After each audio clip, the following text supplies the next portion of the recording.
ఏమన్నా అతను ఎందులో వయసు పెద్దోడైనాడు మాట్లాడతాడు. అట్లా కాదయా, స్టేషన్ల ముందర కింద వండుకోవడము, డిఎస్పీ ఆఫీసుల కాడ నేల మీద వండుకోవడము, ఎక్కడ బట్టలు లేకుండా స్నానం చేపించడము, ఇవన్నీ చేస్తా ఉండవు. ఇది చాలా సంతోషమైన విషయం. రాష్ట్రంలో ఎవరికి ఈ పరిస్థితి రాకూడదున్న రాజకీయాలు ఉన్నాయి. నేను ఆ సీనియర్ నాయకుడు పేరు చెప్పకూడదు, కానీ ఎవరు మీ ఊరికి మీకే వదిలేస్తా. ఎవరు నాతో బాగుంటారు, ఎమ్మెల్యేనే. మళ్ళా మీరు మాజీ ఎమ్మెల్యేలని, మాజీ ఎమ్మెల్యేలు చాలా మంది నాతో మాట్లాడుతుంటారు, సన్నిహితంగా కూడా ఉంటా. సీనియర్ ఎమ్మెల్యేలు కూడా నాతో మాట్లాడతారు. అంటే కనీసము పేరు ప్రభాకర్ అని అడిగితే చెప్తాడు. ఆయన గురించి ఆయనకు తెలిసి ఉంటుంది, నాకు ఎవరు సపోర్ట్ చేస్తారు, ఎవరు సపోర్ట్ చేయడంలే. ఆయన అడిగింటాడు కాబట్టి వాళ్ళు రిజెక్ట్ చేస్తా అంటారు, కాబట్టి ఆయనకు తెలిసి ఉంటుంది. మీరు ఏరుకోవాలా, లేకపోతే జూనియర్లు ఎవరున్నారు, సీనియర్లు ఎవరున్నారు, ఎవరు అన్నతో సన్నిహితంగా ఉంటారు, ఇండైరెక్ట్ గానో డైరెక్ట్ గానో ఎవరు మాట్లాడతారో మీరు అనుకోవాలి. అది అంతే తప్ప నేను చెప్పేది ఏంది, వెనకల్లుంటి ఎవరో చెప్పుకుంటే ఎట్లా చెప్తాను. అది మళ్ళీ నాకు అతను ఏడన్నా మాట్లాడుకోకుండా పని చేయకోకుండా ఉండాలి. ఏం తెలియదా మీరు నన్ను అట్లా అడిగి.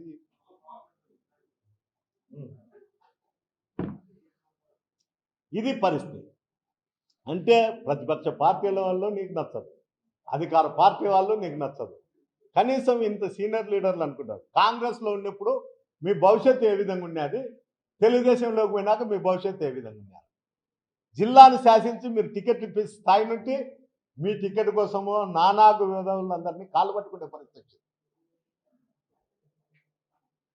మీరు ఆలోచన చేయండి. ఎవరన్నా కానీ మీ ఇంటి చుట్టూ తిరిగేవాళ్ళు ఎలక్షన్ టైం వచ్చి టికెట్ ఇప్పిండి అని. ఈరోజు మీరు తిరగాల్సిన పరిస్థితి వస్తుంది. నా ఊహ ఉన్నప్పటి నుండి దాదాపు నేను 86 నుండి నేను తాడిపత్రిలో కేసులలోనో దానిపనిలో పని మీదనో తాడిపత్రికి వచ్చేటప్పుడు సింగిల్ అజెండా, జిల్లాలో ఏ స్టేట్లో ఉండే ఏ ముఖ్యమంత్రి ఫోటో కూడా బ్యానర్లో ఉండకుండా, ఏ ఎమ్మెల్యేది ఉండదు, జేసీ అన్నదమ్ములు ఇద్దరిది తప్ప. ఏమయ్యా ఇట్లుంది అనుకుంటాను నేను. 18 ఏళ్ళు 20 ఏళ్ళ టైంలోనే రాజకీయంగా ఉంటే ఇట్లుండాలేమో అనే ఆలోచన నాకు అప్పుడే కలుగుతాను. నేను ఇంత శాసించుతున్నారు గుదుప్ప వీళ్ళని.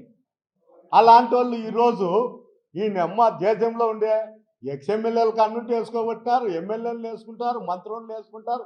ఫుట్పాత్ మీద వీళ్ళకి అవసరం పడుతుంది వీడు అనే వాని ఫోటోల్లో వేసుకొని బతకాల్సిన పరిస్థితి ఈరోజు జేసీ కుటుంబానికి పడింది. వాళ్ళ కొడుకు ఎంపీకి పోటీ చేస్తుంది. నా కొడుకుల గురించి మాట్లాడు. నా కొడుకులు వచ్చి పోతారయ్యా, నీకు తెలుసో తెలుదో ఒక ఒక దృష్టి పెట్టు. నా కొడుకులు వస్తారా లేదా ఎప్పుడని.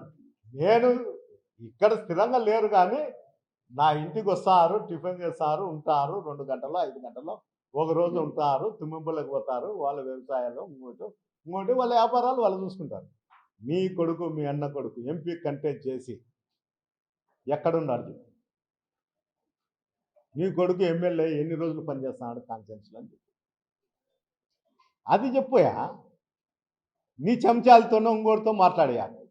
దయచేసి నీకు చెప్పేది ఏమిటే, నీ చెంచాలు చెప్పి గర్ల తినబోతాను ఈ సెల్ ఆఫ్ చేసి నువ్వు సెల్ చేస్తే పొరపాటున కూడా సెల్లులు ఆఫ్ చేసే సంస్కృతి మీ పెద్ద కొడుకు ఉంది, మీ అన్న కొడుకు. అది మానుకోమని, అబద్ధాలు ఆడేది మానుకోమని, రాజకీయాలు చేయమని, డెవలప్ కాండి.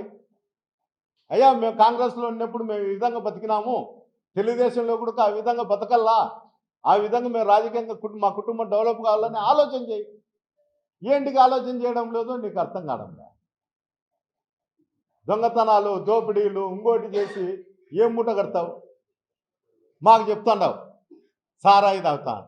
నేను తాగేది నీళ్ళ బాటలు, నాకు సారాయి బ్రాందీలు తాగే అలవాటు లేదు. నీ కొడుకుల కన్నా పబ్బులు అవి తిరుగుతారేం, కానీ నేను ఇంతవరకు పబ్బు ఎట్లుంటుంది కూడా చూడలే. బార్లు ఇవన్నీ చూసింటా, కానీ పబ్బులు ఎట్లుంటాయి కూడా చూడంలే. నీ కొడుకులకు 18 వచ్చే అలవాటు ఉండొచ్చు, నేను ఉందో లేదో కూడా నాకు తెలుసు. ఉంటుందని నేను అనుకుంటాను. ఆ వయసులో అందరూ చెప్తా అంటారు కాబట్టి. నా కొడుకు మిత్రులు ఉన్నారు జూబ్లీ హిల్స్లో, బంజారా హిల్స్లో, వాళ్ళు చెప్పేదాన్ని బట్టి నేను చెప్పగలుగుతాను. కనీసం ఆలోచన పెట్టు. నీ కొడుకు ఎంపీ కంటెస్ట్ చేసినాడు, ఏం బాధ్యత లేదా? రాజకీయాలంటే తెలుదా? ఏమన్నా మూర్ఖుడా? ఆ క్రికెట్ బెట్టింగ్లు ఆడే బదులు వచ్చి ఈడుండి ప్రజలు చూడమను. మా నాయన ఎట్లా బతికినాడు, ఏ విధంగా ఉన్నాడు, నేను కూడా ఆ విధంగా అభివృద్ధి కావాలా, నేను తిట్టినట్లు తిట్టు అని మటుకు చెప్పాలి. నీ కొడుకులకు నేను తిట్టుతాండా, మీరు కూడా అట్లా ఉండాలనేది మటుకు చెప్పాలి. దయచేసి మంచి నడవడికలతో మంచి పరిస్థితుల్లో పెట్టుకోండి. నేను ఇదే చెప్తున్నా. జేసీ ప్రభాకర్ రెడ్డి గారు, సారాయి గురించి నువ్వు చెప్తాండవు. నీ ఇంటి పక్కన భాగ్యలక్ష్మి రెడ్డి అని అడ్వకేట్ అప్పుడు తాడిపత్రిలో ఆ ఇంట్లో సారాయి పెట్టి అమ్ముకుంటా అంటే పోలీసులు పట్టుకుంటే కూడా నాకు సంబంధం లేదని అడ్వకేట్ని ఇరికించినారు. అడ్వకేట్ ఈరోజు ఆ ఆస్తులు అమ్ముకొని పోయి విజయవాడలో బతుకుతున్నాడు లాయర్గా. నువ్వు స్క్రాప్ వ్యాపారం చేసుకొని BS3 BS4 వెహికల్ నువ్వు చేసుకొని నువ్వు అన్నీ పడి నా మీద 70 కేసులు పెట్టించినాడు పెద్ద. చట్టం అనేది దాని పని దాన్ని చేసింది తప్ప నేను చెప్తే కేసులు పెట్టేటట్టుకుంటే నీ మీద 300 కేసులు ఉండేవి. నేను చెప్తే కేసులు పెట్టింటే నువ్వు ఇన్సూరెన్స్ ఫ్రాడ్ నీ మనసాక్షికి నువ్వే చెప్పు. మీ విలువెలుపు దేవుడు శ్రీశైలం పదాంగా పోయాలు వస్తావా? మా దేవుని దగ్గరికి రా, వెంకటేశ్వరుని గుడికి పోతాం, ప్రమాణం చేస్తా. నువ్వు స్క్రాప్ వ్యాపారం చేయలేదా? స్క్రాప్ మీద వెహికల్ తెచ్చి బజార్లలో తిప్పలేదా? యాక్సిడెంట్ చేయలేదా? ఓ పర్మిట్ పెట్టుకొని ఇంకో పర్మిట్తో తిరగలేదా? నువ్వు చేసే క్రైమ్ అంతా నువ్వు కేసులలో ఇరుక్కొని నువ్వు ఇబ్బందులు పడి నీ కుటుంబం ఇబ్బందులు పడి నువ్వు చేసుకొని నా మీద అప్పో అయ్యా నేను పెట్టి వెళ్ళాలనుకొని నేను ఉండాలనుకుంటే నువ్వు ఇన్సూరెన్స్ 105 కేసులలో నువ్వు ముద్దాయిగా ఉండాల్సిన పరిస్థితి వచ్చింది. లాస్ట్కు సిగ్గుచేటు ఈ రాష్ట్రంలో పోలీసు కూడా తల వంచుకునే పరిస్థితి. పోలీస్ సంతకాలు కూడా ఒక వెహికల్ అమ్మితే ఎవరన్నా కానీ మనం ఒక వెహికల్ అమ్మితే దాని క్లియరెన్స్ కోసం పోలీస్ స్టేషన్కి పోతాం. సార్ దీని మీద కేసులు లేవని ఒక లెటర్ ఏంటండి NOC. ఆ NOCలు కూడా నువ్వే తయారు చేసి సంతకాలు పెట్టిన చరిత్ర నీ కుటుంబానికి నీకు. నువ్వు చెప్తే నమ్ముతాంటారని పదే పదే రీలేజ్ చెప్తాంటావు. మీ నాయకుడు ఏ విధంగా చెప్పిన మాట చెప్పి చెప్పి చెప్పి ప్రజలకు బ్రీఫ్ చేస్తుంటాడో నువ్వు కూడా చెప్పిన మాట చెప్పి చెప్పి చెప్పి చెప్పి నువ్వు మంచి ఉత్తమునివి. పాపం జేసీ ప్రభాకర్కి వాళ్ళ కుటుంబానికి ఇట్లాంటివి ఏంటివి లేవు, పెద్దారెడ్డి మాత్రమే ఇలాంటివన్నీ చేస్తాడని నిరూపించుకునే దానికోసం నువ్వు ఇవన్నీ చేస్తాంటావు. దయచేసి నీకు చెప్పేది ఒక్కటే, రాజకీయాలు మాత్రమే చేస్తాం. 14 కాన్స్టిట్యున్సీలలో ఏ విధంగా రాజకీయాలు చేస్తారో నువ్వు కూడా అదే విధంగా చేస్తావు. నేను ఇతూ చెప్తాడా, ఇంతటితో నువ్వు స్టాప్ చేయి, నేను స్టాప్ చేస్తాను. నువ్వు చేయకోకుండా ప్రతిసారి ఇదే విధంగా దాడులు ఇంకోటి మొదలు పెడితే నేను చట్టరీత్యా ఏం చేయాలో అవన్నీ చేసి తీరుతాను, చేస్తాను కూడా. నేను చట్టాన్ని నమ్ముకొని ఉండేవాడిని. నీ మాదిరి బలాన్ని కార్యకర్తలకు రెచ్చగొట్టి పురుగొలిపి దాడులు చేసేవాడిని మట్లు కాదు.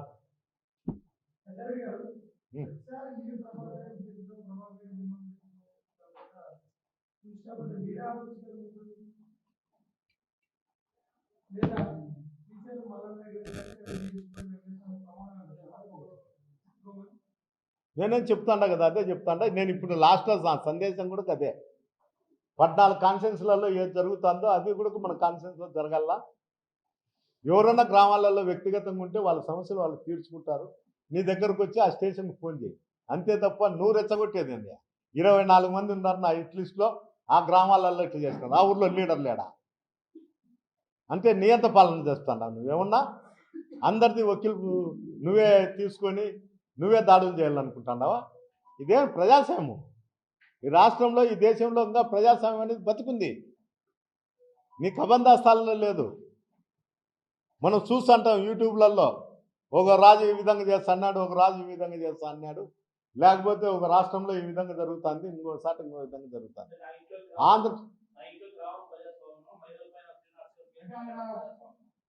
దాని గురించి చెప్పమంటున్నా కదా, రమ్మంటున్నా చర్చకి రమ్మను. మీరు కాదు నన్ను అడిగినది, మీరు ప్రభాకర్ని అడగచ్చు కదా. ఏంటికన్నా అడగలేకున్నారు? మీ ఇంటికి వచ్చినాడు పెద్దారెడ్డి అని మీరు అడిగినారు కదా. ఆడ మీ దగ్గర నోరు మీద అతని దగ్గర నోరు పడిపోయింది మీకు. నేను చెప్తాను, మీకు నోరు పడిపోయింది. అతను మాట్లాడతాడు, తిడతాడని మీకు భయము. ఆ భయం తప్ప ఏరేదేం లేదు.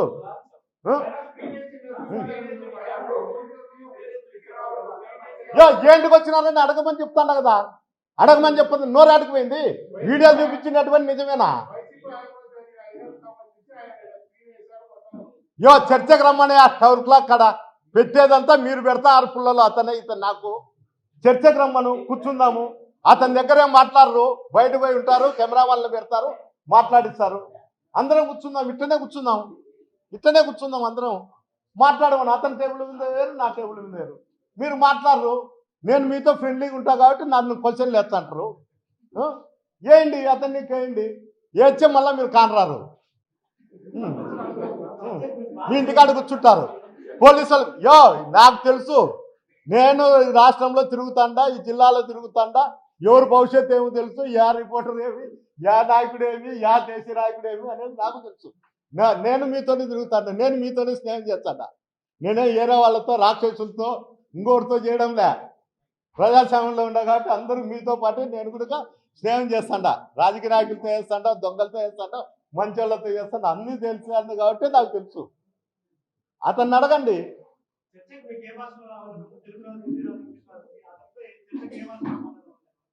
అతన్ని అడగండి, నాకు వచ్చిన భాష నేను చెప్తా. ఇప్పుడు చెప్పినా కదా, అదే భాషతో నేను చెప్తా. అతనికి ఏ భాష వస్తుంది చెప్పు. లాయర్కు నీ కేసులు రావని తిడతాడు, నీకు ఏం లా చేసినావు అంటాడు. ఎవడన్నా సీనియర్ పొలిటీషియన్ మాట్లాడితే నీకేం తెలుసురా అంటాడు. బట్టలు అతనే పట్టించా అంటే ఈయన మా ఇంట్లో మా ఆస్తులు మేమేంటికి సంపాదించుకోవాలా, అతని ఇంటికాడికి పోయి పొద్దున్నే పోయి టిఫిన్ తినొచ్చు పోలే. ఏదో కోఆర్డినేట్ చేయండి, పోయి టిఫిన్ తినొస్తాం. నమస్కారమ్మా.